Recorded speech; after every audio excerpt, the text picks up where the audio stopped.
PRX. Friends beyond the binary, ladies and gentlemen, boys and girls, it's time for the podcaster that's here to tuck you in, to try to make things comfortable, to get things cozy, but also, if you need me at a mumble or below, just like a TV going through the walls at nighttime, you're listening in to somebody in another room in that calm place where you're listening in. It's just a good mumble and a hum. I'm as sensible as a mumble and a hum, and mumble and hum. Those would be my sidekicks, because it's time for Sleep With Me, the podcast that puts you to sleep. And if your hand hits the fridge tomorrow, if you could remember, this is how we're able to be here for you for free twice a week. Thanks. Hey, everybody. This is a part of the show where I ask you to sign up and support the show on Patreon, sleepwithmepodcast.com/patron. But I'm going to ask that you don't sign up for the bonus content, for the ad-free episodes, for the all-intro episodes, for the story-only episodes, for the all-night episodes. I'm going to ask you to sign up as a patron or come back as a patron only if you feel connected, only if the podcast makes you feel safe and cared for in the deep, dark night. It's a rarity. I've been lucky enough to make this podcast since 2013 and to have it come out on a regular basis. I've never had to take any hiatuses. We take small breaks, but we've never had to put the show on hold before. I've been able to keep the podcast dependably coming out, consistently coming out since I started the show. And because I'm not able to do that alone at all. It's because of you and people like you who feel cared for, who feel so connected. They voluntarily pay for the podcast because they say, oh yeah, there is a cost to the show coming out consistently and dependably. So if you still feel cared for, if you feel connected to the show, if the podcast has made you feel safe in the deep, dark night, the regular schedule, the rhythm of the podcast, the variety of the podcast, I'd ask that you consider returning as a patron or becoming a patron, particularly an annual patron. It's a great deal. You save money, we save money on processing fees, and really deepen your connection to the show if you're in a position to do so. Not if it's a financial stress, if you can, or you can put some other subscription on hold that you don't use. What other subscriptions make you feel this connected in the deep, dark night? Do you use them as much as Sleep With Me? So think about it and you say, oh, no, yeah, I do feel cared for, and I'm going to care back.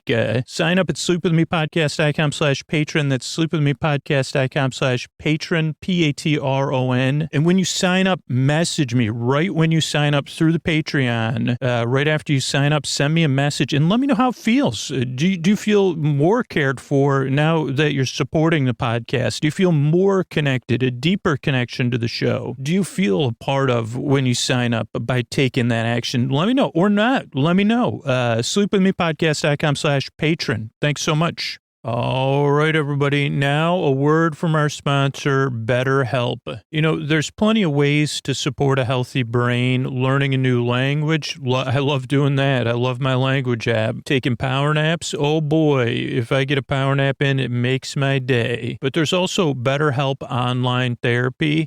For me, I have a lot of different stuff I do to support my health. Meditation, journaling, but talk therapy is the cornerstone with a licensed therapist. I do that every single week. Therapy improves my relationship with myself, with my thoughts, with my feelings, and with other people in my life. And I always recommend it. And I love recommending BetterHelp in my personal life to people because BetterHelp is online therapy that offers video, phone, and even live chat therapy sessions.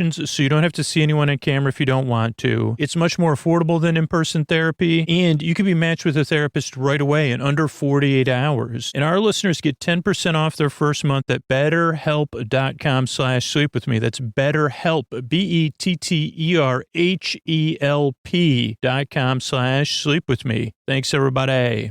All right, everybody, it is time to talk about tonight's sponsor, Helix Sleep. It's the bed I am in every night as my Helix Dusk Lux, and it all started with that quiz, because I don't want a mattress made for everybody. I sleep on my side, I sleep on my stomach, I sleep hot. I need a mattress that cools me down, and I also do not want to go to a store and have somebody watching me and asking me if, after 30 seconds, how am I going to know the mattress fits my needs? I'll tell you how you know. You go to helixsleep.com/sleep. Helix has got a quiz, 2 minutes to complete, matches your body type and sleep preferences, finds you the perfect mattress so you don't have to buy a mattress made for somebody else. With Helix, you're getting a mattress you know will be perfect for the way you sleep, right? And everybody's unique. You know that. I know that. So does Helix. So that way they have several different mattress models to choose from. Soft, medium, firm. Mattress is great for cooling you down if you sleep hot, like I said. Great for spinal alignment to prevent morning aches and pains. Even a Helix Plus mattress for plus-size sleepers. So you're looking for a new mattress, right? You take the quiz, you order the mattress you're matched to, it comes straight to your door, shipped for free. You don't ever have to go to a mattress store again. Helix is awesome, but you don't have to take my word for it. Helix has been recommended by multiple leading chiropractors and doctors of sleep medicine as a go-to solution for improving sleep. Here's what you need to do. Go to helixsleep.com/sleep. Take the 2-minute sleep quiz, and they'll match you to a customized mattress that'll give you the best sleep of your life. They even have a 10-year warranty, so you get to try it out for 100 nights risk-free. They'll even pick it up for you if you don't love it, but you will. Helix even has financing options and flexible payment plans, so a great night's sleep is never far away. And Helix is offering up to $200 off all mattress orders and 2 free pillows for our listeners at helixsleep.com/sleep. That's helixsleep.com/sleep. And thanks, everybody. All right, everybody, it is time to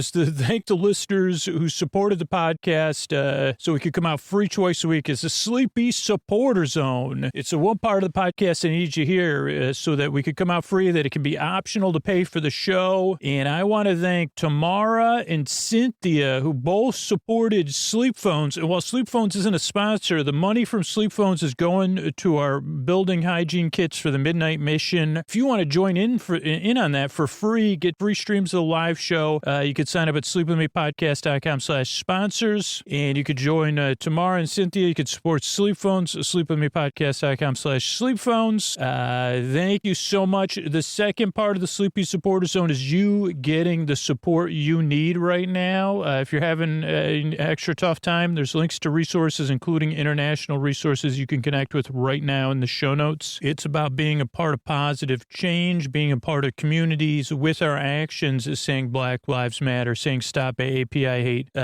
saying support Ukraine. So there's links to resources where you can learn more and take action in the show notes. And one of the actions we're taking as a community around the show, it's been so great interacting with listeners like Judy, Christiana, Cornelia, Stacy, who are all helping us build hygiene kits for people experiencing homelessness. You could join in for free, sleepwithmepodcast.com/midnight mission.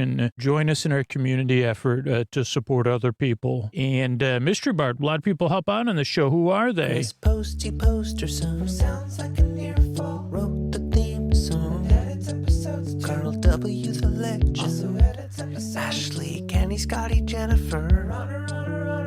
Eric and the team at Astound are on the website. I am the Mystery Bart. I do the lullabies, yeah. I do commissions at jonathanmann.net. I'll write a song for you. Any reason at all. You can tell me the story and I'll make it personal. You see the kindness shine straight on through when the listeners form their own Facebook group. Keith, Stacy, Sarah, Julie, and Jennifer.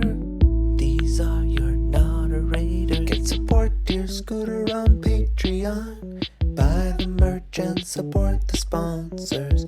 You can find anything you want at sleepwithmepodcast.com. And we're so proud that we could dance. Rusty Biscuit, Lois, Anna like banana. Leah does the transcripts. Thanks, Mystery Bard. I'm at Dear Scooter on Twitter and Instagram. What do you say we slow it down and get on with the show?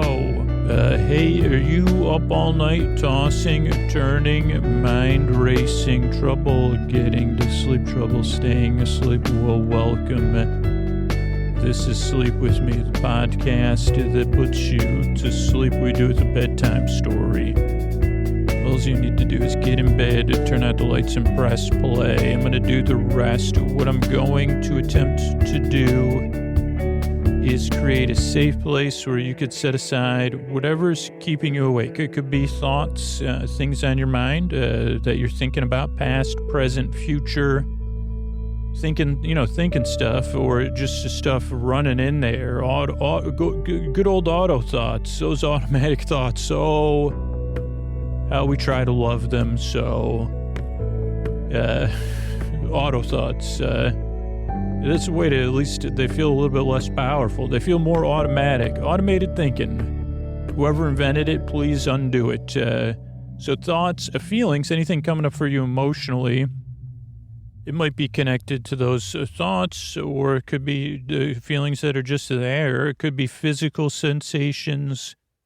It could be changes in time or temperature or routine.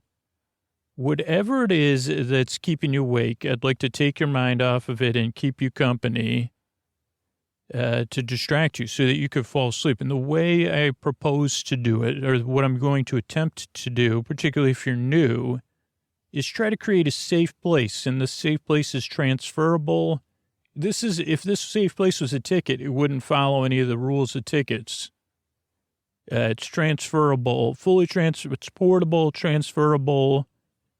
You could use it you don't even need to have it. You say, I don't know because I'm constantly one of those people patting anytime I got to go anywhere where you need something, I say, oh boy, how many pockets do I have? Because, one's not enough, and one's too many, because I say, wait a second, do I have that? What was it I needed again? I'm sorry. Was it a piece of paper? It could be crumbled or folded somewhere. Oh, it's a digital form? Oh boy, I don't know. Even those ones. You see, how did I not kidding. I say, I'm positive I have that in triplicate or in 3 different places on my phone. And can't find anything. Sir, you're directly plugged into the router. Yeah, still can't get any service on here. Don't know what's happening. My wheels are spinning. So this safe place, though, is unlike those things. It's always there. And I'm always going nowhere for your benefit. And the way I do that beyond that is I send my voice across the deep, dark night. I'm going to use lulling, soothing, creaky, dulcet tones. Oh, so creaky are my tones. With just a touch of dulcet in there, which is like kind of sweet. You say, you're creaky, but you're not bad. That's what creaky, dulcet tones mean. You say, well, wouldn't say, I'm not going to hire you to do a voiceover for my book. You probably would play a character that would be rock-like. I'm picturing a character in any, you could be a character, but it would be one, maybe like not Treebeard, but Treebeard's old uncle, or like in those Frozen movies, you could be one of those rock people, but maybe the grouchy one. But it's not bad. We'll still have you. And I'd say, great, sounds good. Is this in my imagination? You're one of the casting agents that lives in my mind? Well, I'm glad I'm glad I've not, I'm glad I've typecast myself into, at least I can play 2 different types. Old gnarled tree. Could that be my old gnarled tree? Or, I wouldn't mind. I guess I would be more, could Treebeard's older uncle, Treebeard is a character from a film, wise tree being, very friendly, apparently has an older uncle, though, that I'll be playing in an imaginary film that may never come out. Here's the thing, though. I don't want to, get myself uncast from this imaginary movie, but I would probably, knowing what I know about myself, I would be the one. I don't think I'd be the wise. Could I be wizened? Is it possible to be wizened without being wise? It is. Okay, good. Because I would be more like asking Treebeard for advice. Is it possible to be wizened and without anything? Is it possible for me to have sage on me, like growing on me or whatever, but not to have anything sage? That I can be associated with sage, But Sage has contacted me. Don't let us be associated with you. And I'd say, of course, there's nothing sage about me. I mean, unless I have sage on me. Okay, where was I, though?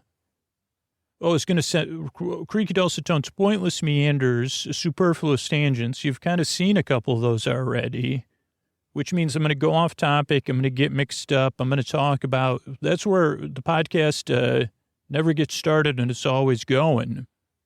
But if you're new, let me give you some information, because you probably arrived at this podcast doubtful or skeptical, or like, what is this? Treebeard, right? Thanks, Treebeard, for recommending the podcast, by the way.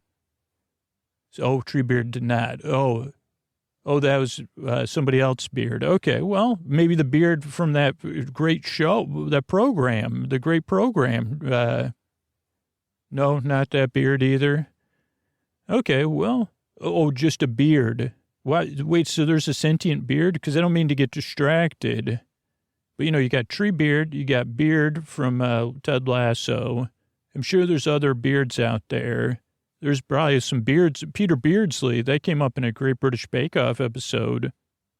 I didn't look up who it was, but it's on my list of things to look up one day. Oh, I'm introducing a podcast. Oh, so if you're doubtful or skeptical or unsure, that's a really natural way to arrive at this show. Because if you had trouble sleeping, a lot of people give out advice, right, about sleep or tell you how to do it the right way. And that doesn't necessarily help, but it's tough to find something that works. I know, because I've been there. And this show, believe it or not, even though I make it and it's open to anybody, it doesn't work for everybody. But even worse than that for me, not for you, is that it doesn't even work for most people it works for. It doesn't work on the first, or second, or third try. It takes some getting used to naturally for a show that's always going and never going anywhere to figure, you say, I think I get what you mean, but I don't until I see it in action, which I guess is already, we're getting into that ironic territory because your action is, it's not inaction, it's an action. I just accidentally made a pun in there. It's action and inaction. Action and action. The Sleep With Me podcast. Put that as one word. I'll probably misspell it too. Action and action. Maybe that's what that story, what I said in the intro, maybe that's what it'll be about. Action and action. That sounds like a movie I might see. Oh, but if you're a new listener, okay, other important things to know. This podcast doesn't work for everybody. Give it a few tries, see how it goes. It's a podcast you don't really listen to. It's almost like listening to something that's going on in the background. You can listen, but if you start out just kind of barely listening, like softly, like I'm just out of focus, that might help versus waiting for stuff to get started or waiting for me to get to the story or the sleepy stuff. We're in the sleepy stuff a little bit. It's been a little while since I said this, but we're in, if you've been looking for a podcast with morass, or morass, then I got you covered on more than one department, cause we're deep into the, I'm like, I'm already off topic. Well, I've been off topic multiple times. So where was I?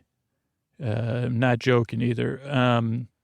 Okay, so yeah, give it a few tries, see how it goes. Just barely listen. This podcast also doesn't put you to sleep. It keeps you company while you drift off. And if you can't sleep, I'm here for over an hour to keep you company. Because my job is not so much to count down from 10 and help you relax, is to be your friend, to keep you company, to make things a little bit less lonely in the deep dark night, to be your boar friend, your boar bae, your boar sib, your boar cuz, your boar bestie, your boar bruh. That's what my job is, your boar friend. So I'm here to keep you company so that you could fall asleep. And if you can't sleep, you say, well, at least I got Scoots to listen to. He's rambling about nothing. Good old Mumble and Hum. That was one of the unreleased U2 albums, maybe. Because, I mean, definitely rattle and hum is not good for bedtime. Mumble and hum, maybe. The other things to know, the reason I make this show, one is you. You deserve a good night's sleep. You deserve a safe place where you could get some rest.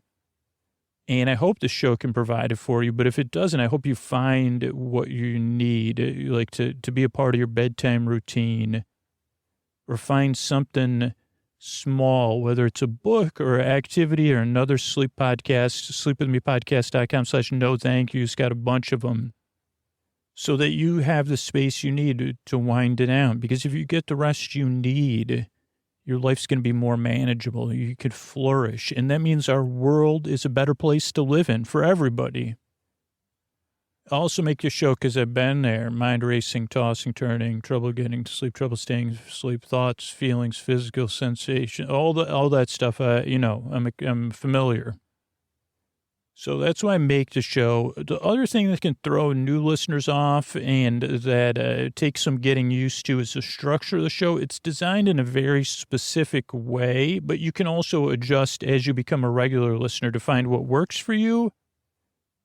But naturally, questions come up and people have very strong feelings about them because our show is very different overall, but then the structure is even different and unexpected because you expect a sleep podcast to start putting you to sleep. You know, if I had magic powers or whatever, I could do that. I would do that, but I don't. I mean, I guess I have the power of being mystified. You see, so, I mean, that's what the power I'm putting into use. I mean, I'm laughing because it's true. I say, well, I do have a magic power. I'm always mystified. Not very useful except in this context. And then it's magical. And really, like I said, the reason I make it is because it's magical, because I know how it feels, and you deserve a good night's sleep. Oh, but the structure of the show. Why is the show structured this way? And what is the structure? Why don't I tell you? We're only 15 minutes into this podcast. Well, the show starts out with a greeting. Friends beyond the binary, ladies and gentlemen, boys and girls. And that's so you feel seen, welcome. You kind of get a bit of the tone of the show. It's a little bit silly. So you say, oh, okay, I could check this out. Then there's support for the show.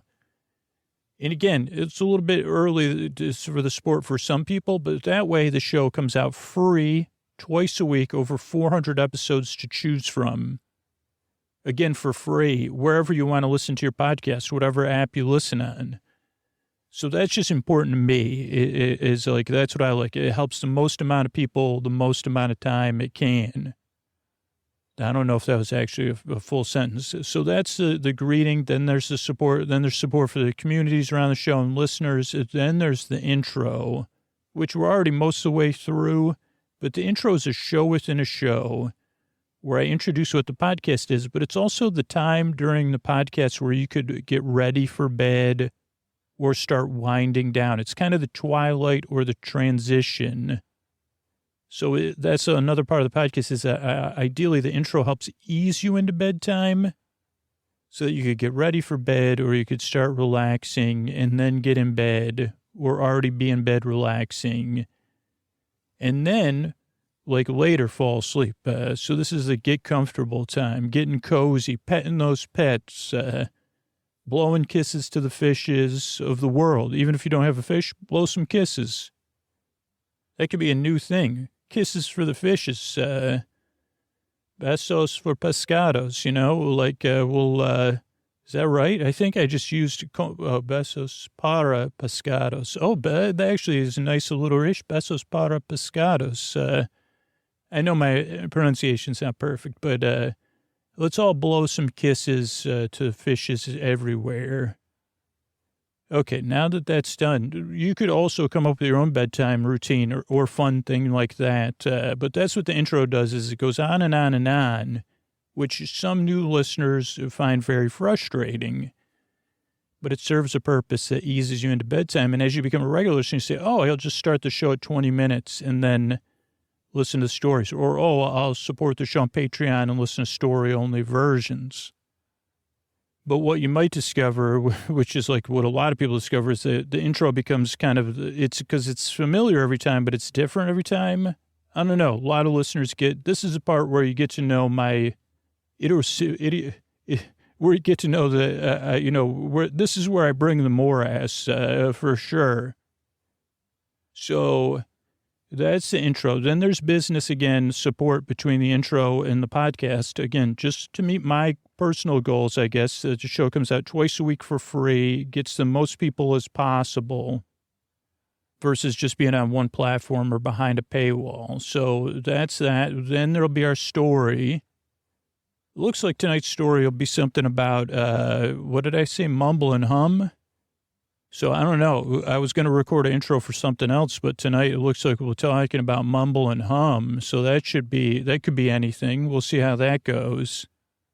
So there's that, and then there's thank yous at the end. So that's why I make the show. Again, if your show does not work for you, you feel strongly, you say, you're not my cup of tea, sleepwithmepodcast.com/no thank you.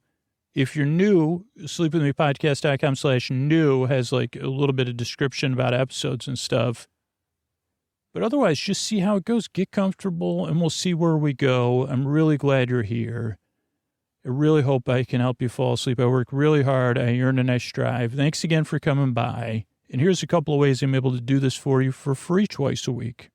Sleep With Me is brought to you by Progressive. Have you tried the Name Your Price tool yet? It works just the way it sounds. You tell Progressive how much you want to pay for car insurance, and they'll show you coverage options that fit your budget. It's easy to start a quote, and you'll be able to find a rate that works for you. It's just one of the many ways you could save with Progressive. Get your quote today at Progressive.com and see why 4 out of 5 new auto customers recommend Progressive. Progressive Casualty Insurance Company and Affiliates. Price and coverage match limited by state law. All right, everybody, it is time to talk about our sponsor, Air Doctor. And I don't know about you, but those summer allergens, really, they give me the summertime blues, the runny nose, the sneezing. I don't got to worry about that because I got an Air Doctor. No kids, no pets. Nobody is bringing allergens into my home. You know, if you're worried about allergens, air pollution, or anything else in the air, you got to check out Air Doctor. You breathe over 20,000 breaths a day. Air Doctor filters out dangerous contaminants and allergens so your lungs don't have to. Air Doctor uses an ultra HEPA filter that's been independently tested to remove 99.9% of tested bacteria and viruses. And you know, allergens can vary in size, but the average pollen size is about 25 microns. The Air Doctor captures particles as small as 0.003 microns in size. That's 100 times smaller than even the HEPA standard. And the Air Doctor captures a wide range of pollutants, odors, gases, chemicals like formaldehyde, whether it's stinky gym clothes, chemical cleaning products. Air Doctor is always on call to keep your air fresh and clean. And the classic purifier is powerful enough to circulate the air in a 630 plus square foot room 4 times an hour. And if that doesn't get you, my parents got an Air Doctor. It's one of the main things my dad's been talking to me about is his Air Doctor. So it's good enough for me. It's good enough for my daughter, my siblings, my parents, and my dog Koa. You got to get yourself an Air Doctor. A professional quality HEPA air purifier is recommended by leading medical experts as an effective way to reduce seasonal allergies, airborne germs, and viruses and protect your home. Make sure you get an Air Doctor to keep you and your family safe. Air Doctor comes with a no questions asked 30-day money-back guarantee, so if you don't love it, just send it back for a refund minus shipping. And just go to airdoctorpro.com and use the promo code SLEEP, and you'll receive a 35% discount on the classic Air Doctor 3000 purifier. That's right, 35% off. But only if you go to airdoctorpro.com and use that promo code SLEEP. airdoctorpro.com and use the promo code SLEEP. Thanks, everybody. All right, everybody. Scoots here. And, this is one of these tales that haven't told, tales, untold tales never told. And I guess the subtext, is this subtext? My daughter is learning about subtext in school. And I said, can you explain it to me again? And she turned away and changed the subject. I don't know, is that subtext? But why did I ask what was subtext? Oh, I said that when I say tales, untold tales, the subtext in my brain, or it's a subtweet, I think, or something that says there's a reason they're untold. And this all takes place, these are the tales I get to hear when I'm sitting outside. This time I decided to sit on one of the, like there's a broken carousel outside of a Kmart, or what once was a Kmart. This is when I heard the tale, when it was still a Kmart. One of my great regrets was not going in and having lunch at the K Cafe or the cafeteria with a K. But I got to listen to the pigeons tell another tale about stuff. This one was called Mumble and Hum. And it was a tale about Mumble and Hum. And also, I guess I got to explain that this will also be a Carole King episode, though through a new method, which I have to further explain, which is, what it was. So there I was, because I was telling the pigeons. I said, before you tell it, could we have this tale be influenced by Carole King? And they said the great songstress and activist and leader, Carole King. And I said, one in the same, well, not quite one in the same, one and much more than just the same. And that got the pigeons' attention because I said, what about this? How about this? I tell you the tale of Mumble and Hum through the spiraling tresses of Carole King, like spiritually, like quite the spiritual tresses of spiraling tresses. And they said, you missed your alliteration there. And I said, I never thought I'd say, wow, I feel understood, but to anyone. But particularly, I never thought I'd say this to a pigeon. I thought, I'd only say, don't drive the bus or whatever. Sorry, I guess I thought I'd work. I thought about starting an assertiveness training course. Well, I didn't. I just thought of it now. But what if we, is that what don't let the pigeon drive the bus is teaching us? Assertiveness? You say, I'm sorry, pigeon. I cannot allow you to drive this bus because you're a pigeon. I know you desire to drive the bus, and I know I always desire to drive the bus. Sorry, pigeons. I was explaining Carole King and my connection to Carole King. I also have a connection to Carole Kane, but this is different. So once upon a time, in an era maybe called the aughts, or maybe it was the tens. I don't know. No, I think it was the tens. Was it the aughts? I'm not sure. But there was something called an iPod, which is now comes kind of built. Well, now you stream stuff, but it used to be all your songs were on all the songs you owned. You didn't rent songs back then or pay, a generalized fee to access the songs. You had your music. It was a different era.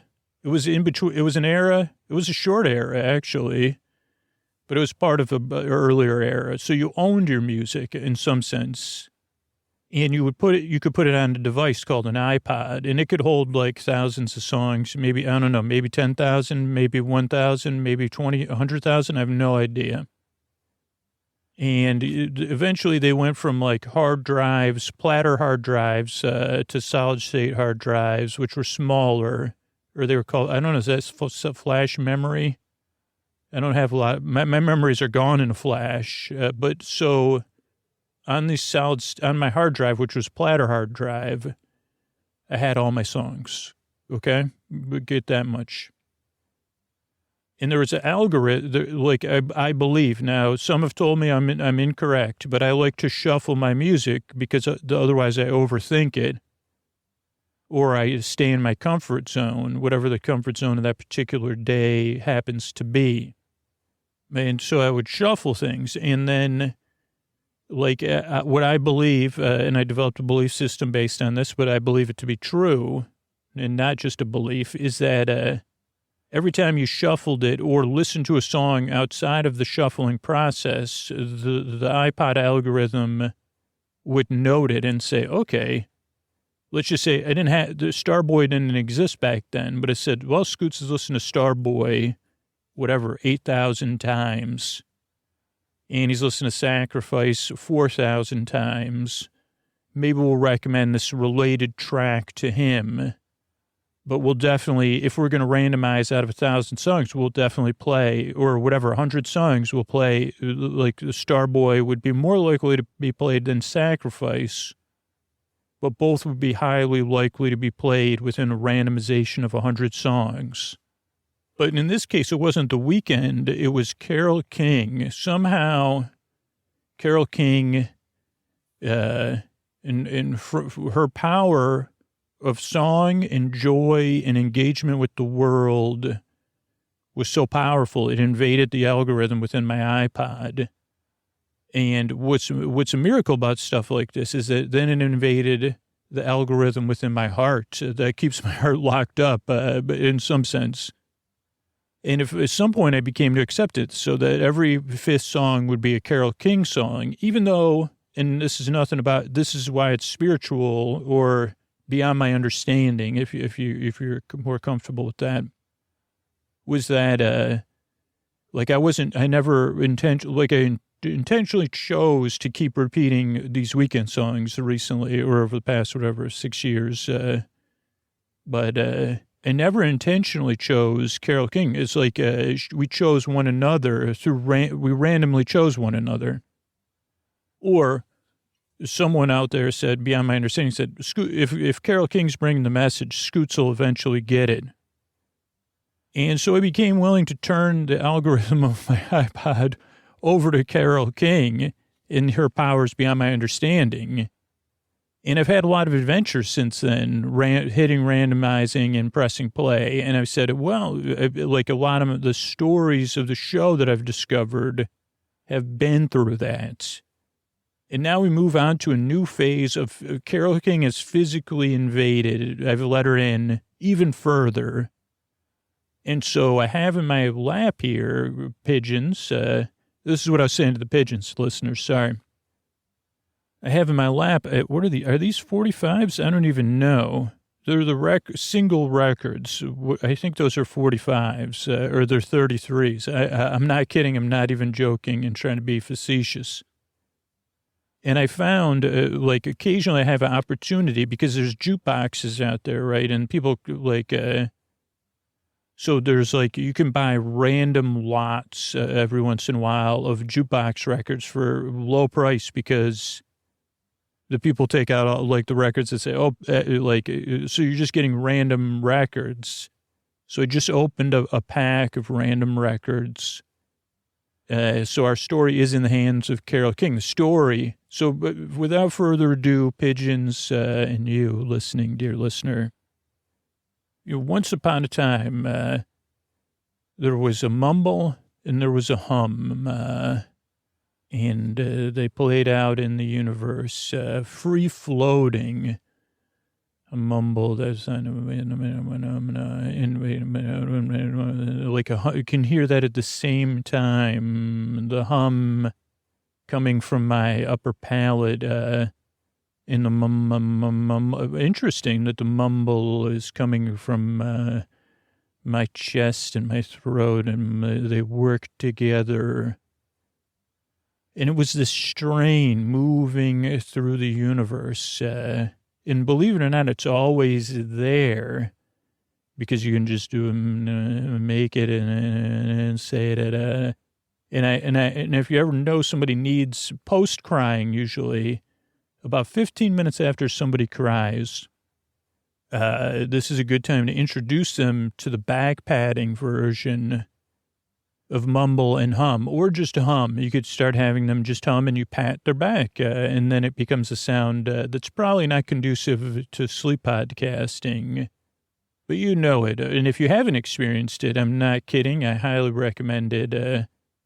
Is that you just let them go and you pat their back, and it makes a syncopated sound, as that might be the way to describe it. And it was one time I had forgotten the power of Mumble and Hum when I was patting someone's back who had just finished crying, because they said they had just said to me, it's my party and I'll cry if I want to. And they said, you would have cried too if it happened to you. And I said, okay, they had already cried. So they said it was their party. Then they said they'll cry for what they want to. Then they cried.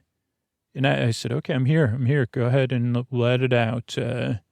Would you prefer to be held, or would you prefer to lie next to me or sit across the room as you cry? Okay, I'm here. Yeah, I'm here. Go ahead. Let it out. It's okay. Let it out. It's just let it flow. And then afterwards, and this was one of those ones where it was a party. And so the contrast of it's a party, and then I'll cry if I want to. And then the crying, it ended up with some of the breath catching afterwards and the sniffling. And then normally, say, hey, what if we do some groaning and back patting or humming? And they said, okay, this really helps now. And usually you can laugh with still some tears in between it. And they said, where did you learn this? And I said, well, once upon a time, there was two friends, and we'll just call them Mumble and Hum. And Mumble had planned this really big party for themselves, really, really big party. And they had said they invited everyone they knew, everyone in town. And they said, well, what was the party for? And Mumble had Mumble meant something different back then. It became Mumble. This is how Mumble and Hum came into parlance. According to this story, this is more of a fable. But Mumble was one of those people that didn't communicate the same way as everyone else. And they had felt bad about it. Like they said, well, when I say stuff, it it doesn't always or trails off. And they, a lot of people, they'd say, okay, say it again. And then they, this was a world with a lot of active listening, a little bit different than ours. And they'd say, okay, did you say you know an elephant that wears pants? Okay, that's good. Is that what you said? And then Mumble would say, yes, an elephant wears pants. And they say, okay, interesting. Is that a metaphor, or do you really know an elephant that wears pants? And that's just kind of an example of sometimes they understood Mumble, sometimes they didn't. But Mumble was always aware that, Mumble was one of those few people that said, talk to just a second, talk, and like that, mumbling. And some people would say, you got to speak clear, or think about what you're going to say and then say it, or please don't mumble. They would, and Mumble said, this is just I don't know, is this, and it wasn't easy, right? Mumble would mumble, and then Mumble was finally one day, Mumble said, I'm going to stop mumbling. From this day forward, I'm going to stop mumbling. And Mumble had a friend named Hum that would always be there to soothe Mumble and not give Mumble advice. It just Hum would say, as Mumble said, really tough. No one understands me. I'm speaking for Mumble, not in Mumbles here. I say really hard. No one understands me. I don't feel like I quite get this thing, communicating like all these other people, judging your insides from your outsides, outsides from your insides, that whole thing. But Hum would always, mostly just that, And they went back and forth, and Mumble said that, Hum would talk sometimes, but mostly Hum would try to guide. But the one time Hum said something that said, sometimes I look in the mirror and I say, you're the only one that could make me feel these strong feelings that I don't necessarily like to feel. And now what Hum didn't know is that, Mumble still had to go on a journey. So Hum was trying to help Mumble. Mumble still had to go on a journey. But it planted that seed. It said, okay, so You're the only one that can hurt me. And maybe Mumble was just a little too young for this information. Like Mumble had to live a little bit more. Hum was in a place where Hum could just hum and knew, I'm just here to hum, and give my experience. Well, that helped me.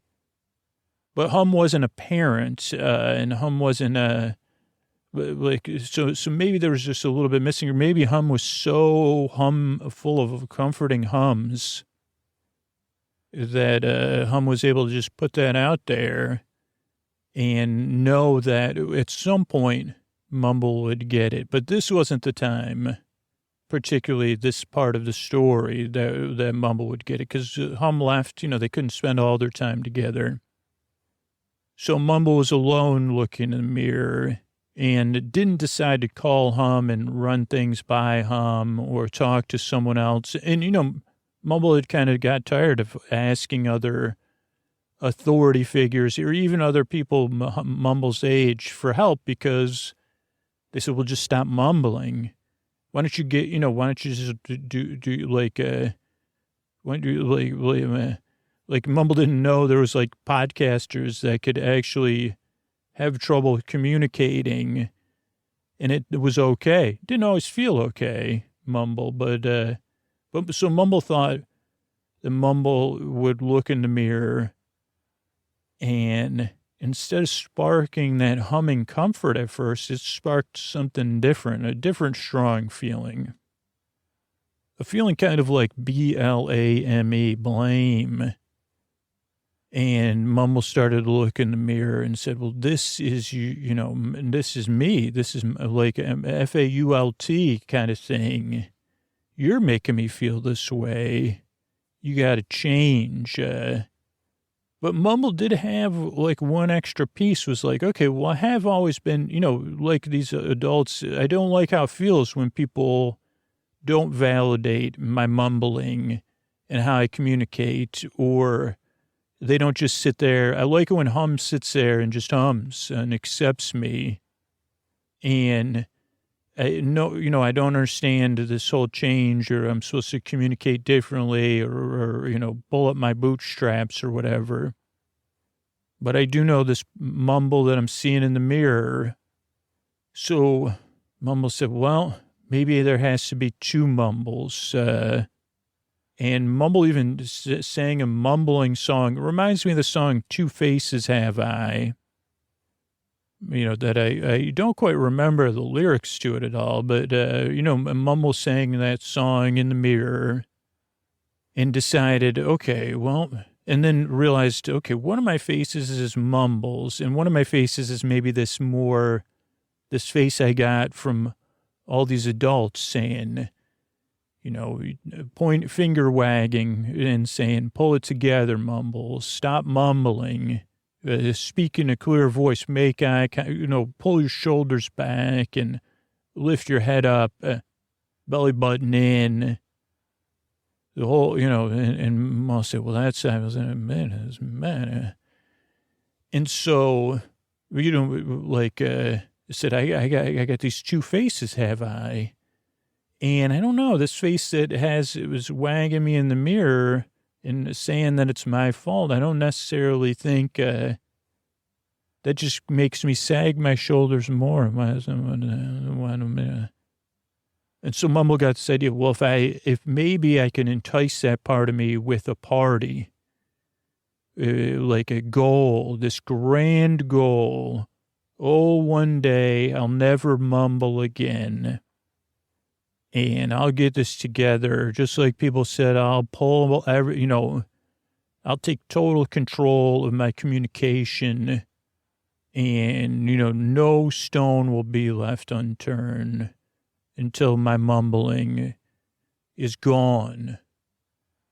As it was in it. But Mumble still mumbled a lot, but Mumble went out and went in search of the world. First said, okay, where are the best addiction coaches? Who these adults that were disempowering me? went back to them and said, well, who's that? And they said, okay, but the ones, they were still trying to actively communicate in this world, but still saying, it wasn't easy. Remember, Mumble's just a kid-ish, at least emotionally. That's why I identify with Mumble so much.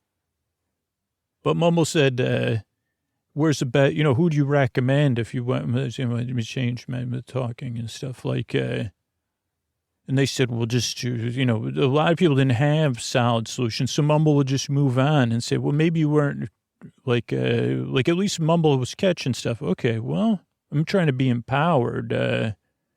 Now, I would say, Mumble is taking on a lot of power to change everything at all costs. And that's the road Mumble went down. And Mumble kept searching and then eventually found people that say, oh, well, this diction coach is there and this diction coach is there. And Mumble started working with them, or Mumble would say, well, I got to figure out, well, they said, this is my fee. Well, what can I do? I don't have your fee. We'll come back when you do. Or, oh, you could do this work for my fee. And Mumble was willing to do what it took to pay those fees or to, barter for those fees. But each thing, it was like these diction exercises or, oh boy, what, I don't know, because I wasn't there. Like this part of the story, I wasn't there, but it was a lot of repetition and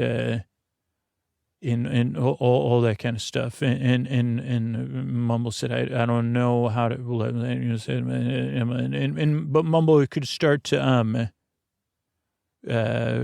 realize that, well, maybe this is different. Like maybe that two faces thing is, I had something there in the mirror. And remember what Hum was trying to say? Now, it wasn't what Hum was trying to say. We know that, but Mumble didn't know that.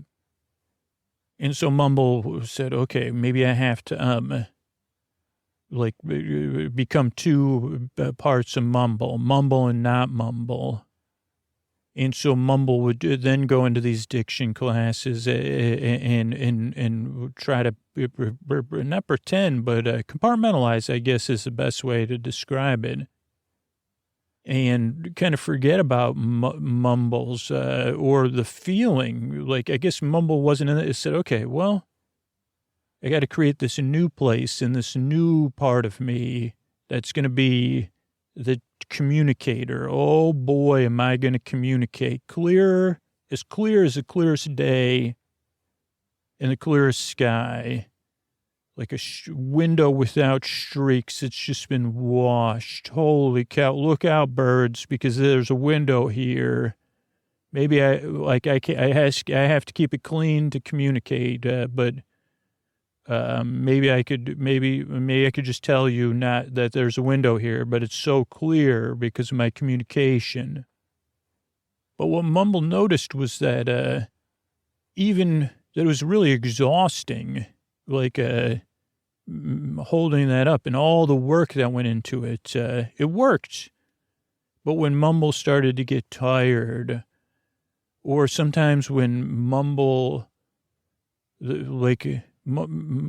focus slipped, or Mumble was a little down or feeling lonely or hungry or upset, the mumbles would come through. And sometimes they came through when it wasn't the perfect time, right? Because Mumble had slowly started to build a reputation as a clear window speaker.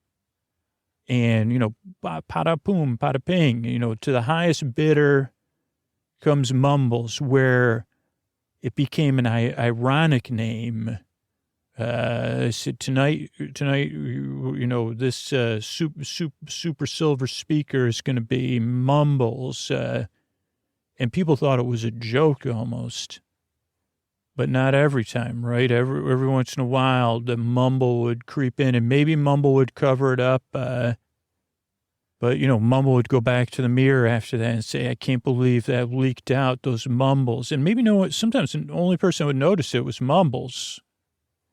But Mumbles was still not satisfied. And so, like, Mumbles started to travel the world and say, and it was actually Hum that said, Hum and Mumbles hadn't been in touch because Hum said, like that a couple times, and Mumbles didn't like it, like during this journey. Or, that's, when I look in the mirror, and so Mumbles had kind of said, you know what, Hum? You're the one that told me to look in the mirror. And, strong, they parted ways. Their journey had separated. But Mumbles was still on this quest to find, I got to find a solution here. I got to find, and I guess it was Hum that said, like, look outside, outside the box, maybe. But Mumbles, again, it deteriorated after that. Like, Hum was trying to say, but maybe don't do anything. Maybe, sounds tough. And so I guess I'm realizing the pigeons are resting, but I'm not sure this humming and mumbling how to play out in the episode, but it'll be fine. I'm here to keep you company, right, and tell you this story about Mumbles. So Mumbles was searching the world, searching so hard because of the H-U-R-T inside. I said, I gotta get this hurt dealt with, right? Yeah, we can all recognize that. Maybe even we wish, at this part of the stories where you wish you could be like an invisible hum saying, Mumbles, So we could just all hum if we need to, or do some sort of talking or imagining, just like we're humming to comfort Mumbles. But Mumbles wasn't in the comforting spot. Mumbles was in the active spot. And eventually Mumbles heard about this one teacher who said, I don't teach diction. I don't teach pronunciation. I don't teach mumbling.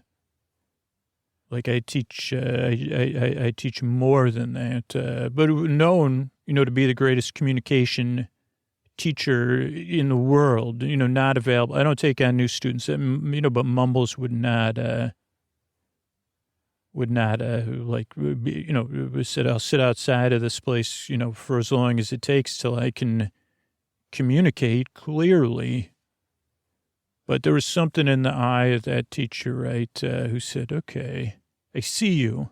I see you're hurting. I see what you want. Maybe there's a way I can help.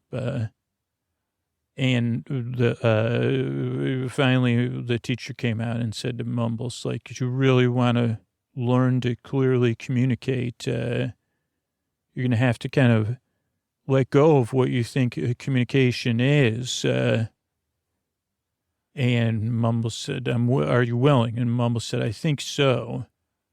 And like a lot of other teachers that use confusing methods, this teacher was big on that. And the teacher gave Mumbles this giant ball of string, gigantic, it was a ball, like a ball of yarn, but like that you would have to scoop your arms to carry it around. Now it was light. It was big, but it was light. And it had the string coming out. It was a ball of yarn. I don't know what it was made from, but, it wasn't, like, as long as it was dry, don't get it wet. Then Mumbles had to take a break.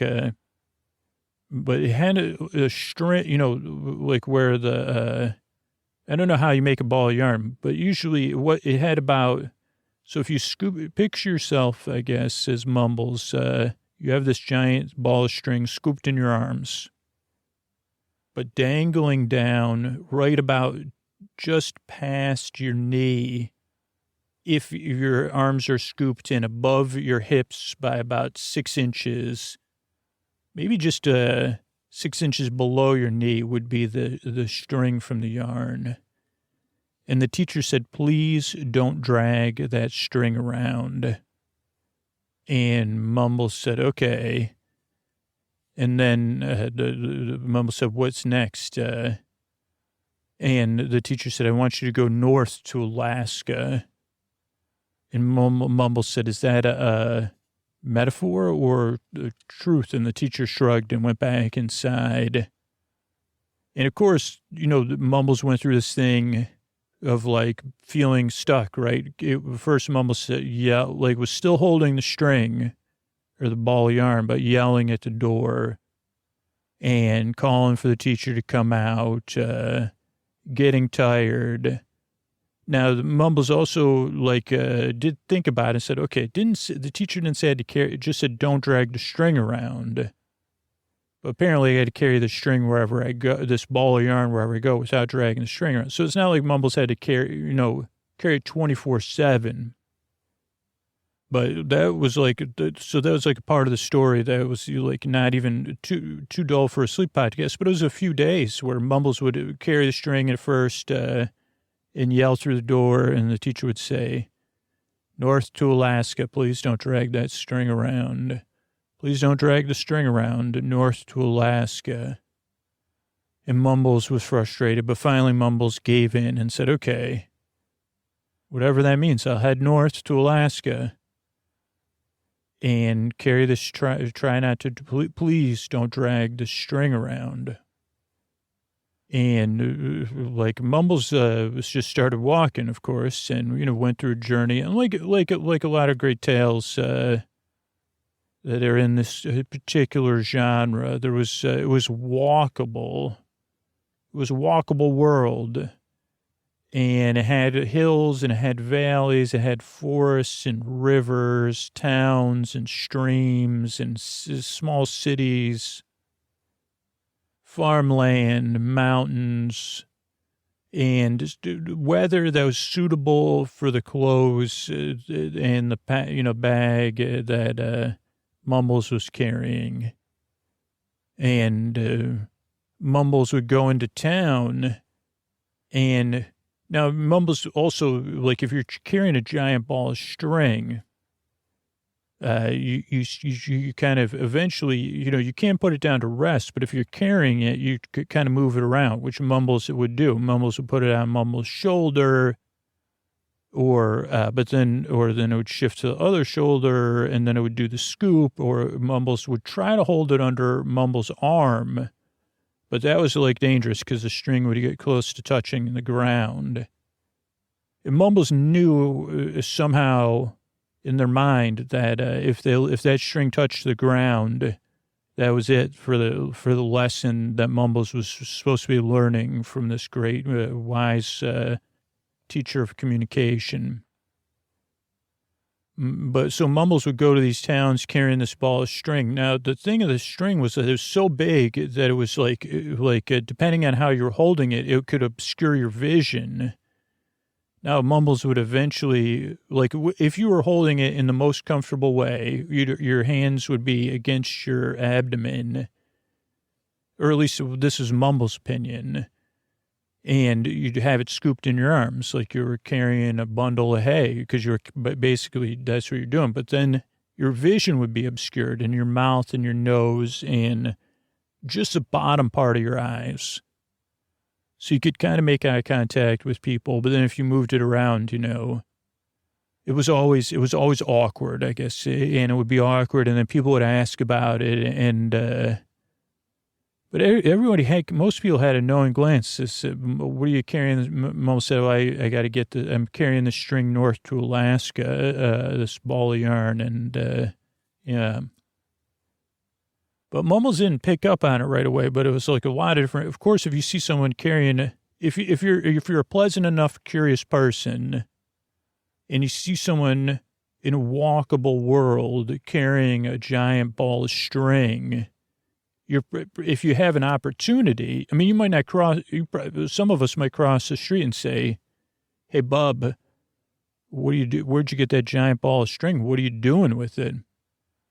And, children would say, "Can we play with it?" Or, kitty cats would follow Mumbles through town, and then people would follow the kitty cats, that whole thing. I mean, that's a whole nother thing. I mean, kind of dull, though. The cats would just jump at the string, but Mumbles would keep moving. And eventually Mumbles was putting off this vibe for the cats to be like, yeah, you could, but just be careful. Or Mumbles would put it up somewhere, and the cats would, like, just where the cat could just hit it, and Mumbles would hold it against so it wouldn't roll off. Nothing would touch the ground. And also, whatever the yarn was made from, it would never get caught in the cat's claw. So it was adjustable. Again, Mumbles was continuing to adjust carrying the string and having a lot of conversations about it. And eventually what happened was Mumbles got, unexpectedly, Mumbles got to a town called Alaska, a really small town. And no idea, because Mumbles was just following the road north, with signs north. And it was before, Mumbles said, how am I going to even get to Alaska? And then, people would say, oh, I'm going to Alaska. They say, don't worry, you'll get there fine. And Mumbles said, okay, maybe I will get there fine. It seems really, really, really far away. When I do look on the map, it's like thousands of miles. Luckily, it just happens to be the right time of year to go that direction. I don't know if I'll ever get there. Mumbles ends up in a town named Alaska. Doesn't even know it till Mumbles sees the sign. Coming into town, small town, not on any map known or unknown at this time. And Mumbles rolls into town. And he says, holy cow, what am I supposed to do now? And just like people said, and some people would say, hey, come on, do this. Also, Mumbles would, eventually Mumbles started, the people with cats, would pay Mumbles. Or Mumbles would do, Mumbles figured out a way to pay the bills without the string ever touching the ground. And, eventually, Mumbles said, hey, I was supposed to come here, actually. And they said, and they said, the great communicator told me to take this ball of string and head north to Alaska. And they said, well, you're in Alaska. You're in the right place. And a lot of people would pat Mumbles on the back. And Mumbles never knew why. And eventually, Mumbles found some people, because Mumbles started to get down. It said, well, I can't leave Alaska. Am I just supposed to go, Mumbles felt stuck. Should I go back? Should I go north to the state of Alaska? Am I in the wrong place? It kept asking, well, I don't know if I'm supposed to be here. I don't know what I'm supposed to do. And, eventually this one woman, Mumbles, was sitting there and she said, okay, tell me everything, slowly, over time. And Mumbles told her, and she said, told her about the stuff with her, she said, okay, tell me about your friend Hum. Hum sounds great. And eventually Mumbles developed trust to where he kind of let it all spill out. The mumbling, the compartmentalizing, and the mirror. Now, the mirror was the last piece. She actually had to pull at a different kind of string, to be because Mumbles had almost forgotten about it. Now that Mumbles had kind of fallen into this other version of Mumbles' self, going around town, not doing that much communicating when Mumbles was alone, but then in town, I guess something about it, and Mumbles said maybe it worked that just by carrying the string and focusing on carrying the string, I'm able to communicate clearly. And the woman, she wasn't ready to she goes, I don't know, tell me more, keep telling me more. Okay, tell me what happened, let's back up, let's go back to that. And then that stuff with a mirror came out, and she said, oh, mirror. And she said, have you been up to the waterfall that overlooks the town? And Mumble said, no, because I don't want to get this ball of string wet. And she said, don't worry, she goes, it's the summertime, so the flow is really low. And she goes, we got this big art installation up there. It's been up there for, long time. I think you should go up there and look at it. And she goes, remember, not everything means what we think it means, right? Maybe it means something else, or maybe it means two or three things at once. And Mumble said, okay. And the Mumbles said, okay. So Mumbles went up the hill carrying the string to the waterfall outside of the town of Alaska and started to see the shine, like, said, wow, it's a shiny waterfall. There's a little stream, very picturesque. At this point, Mumbles was in really good shape from carrying this ball of string. And eventually, Mumbles realized that just past the waterfall was where the shine was coming from, was a giant mirror. And the mirror was so the mirror was to the right of the waterfall, but on this thing that was facing. So if you're standing in front of the mirror, looking into the mirror, behind you was to the left would be just the part of the waterfall. And then this vista of the entire valley, the town of Alaska. And on a clear day, like they say, you could almost see forever. In this mirror, I mean, you could turn around and do it too. But that, and then on the top of the mirror, carved in wood, it said, "All for myself." And you could also sit on a bench and look up in the mirror. And at first, Mumbles kind of got a joke, like, oh, if you come up here and you say, all this is for me, all this beauty, all for myself, I got it all to myself. This is what life really is. But then something else creeped up, and Mumbles didn't even realize it at the time. But Mumbles started to relax in a way they never had before. And their arms went down a little bit, and the string thing, and something at the same time, Mumbles started to relax. This thing creeped in, like, all for myself, and thought about Hum, and just thought about everything came together slowly, and the string hit the ground, right? We'll just point that part out.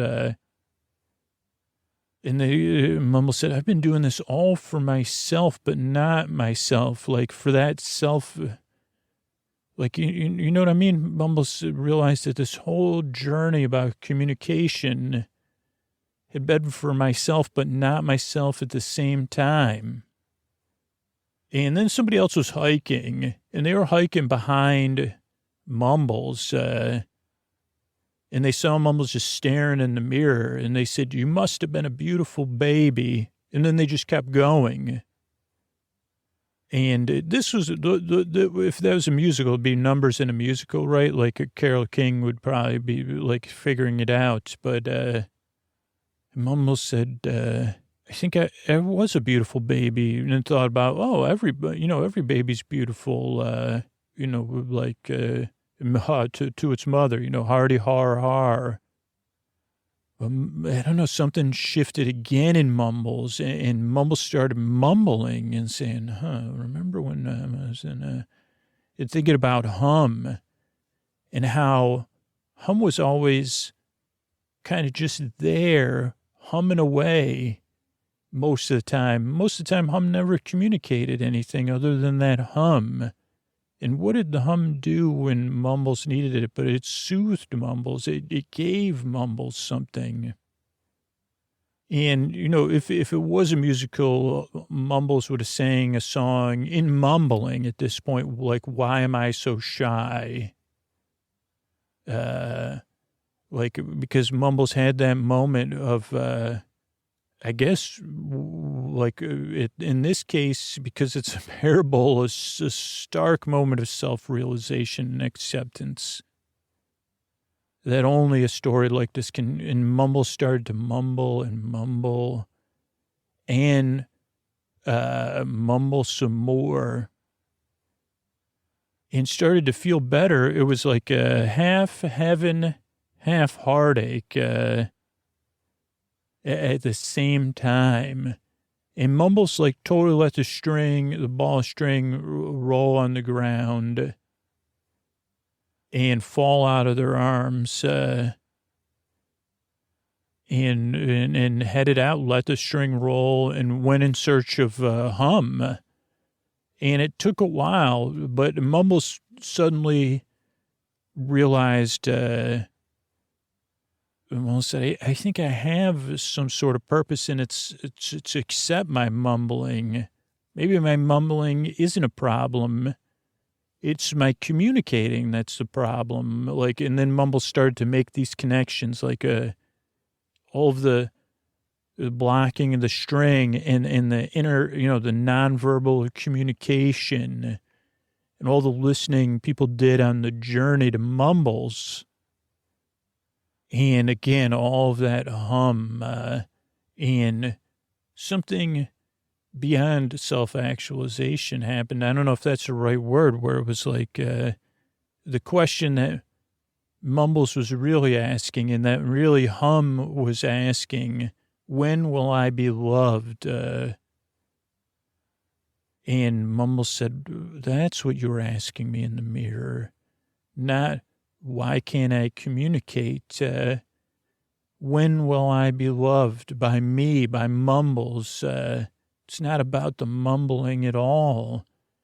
It's about that feeling, oh, when will I be loved? That's what Hum was trying to tell me. And eventually they reconnected and they would work together, like in spreading the word of nonverbal soothing communication. That didn't, unfortunately, this is an untold tale. Never caught on. I don't understand it.